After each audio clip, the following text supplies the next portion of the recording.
काळी मच्छी याची भाजी बनव। मी हे साफ करून घेतलं। ह्याच्यामध्ये हे लाल तिखट, हळद, मीठ आणि गरम मसाला आणि धनिया पूड आणि लिंबू हे सगळं मिक्स करून ह्याला लावून ठेवलेलं आहे।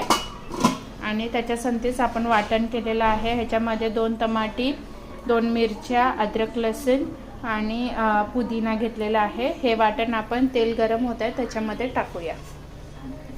काय ग कोणाशी बोलतो? आपल्या वाटणाने चांगलं रसात तेल सोडलेलं आहे। आता आपण ह्याच्यामध्ये मसाला टाकूया।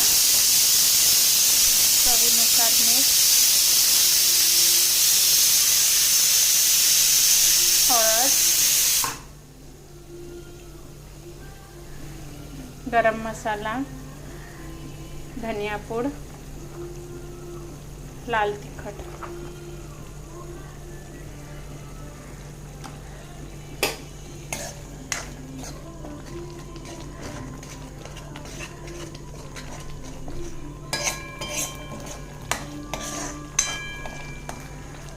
मसाला चांगला शिजू देऊ आपण।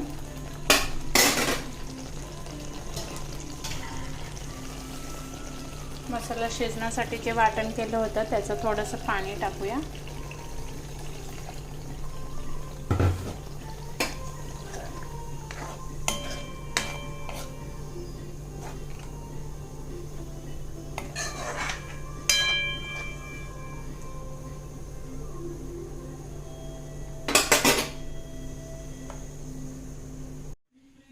आपण ह्याच्यात सगळे मासे सोडले आहोत। मसाला रेडी झालेला आहे आपला। आता आपण ह्याच्यामध्ये आपल्याला पाहिजे इतकं पाणी आपण यूज करू शकतो।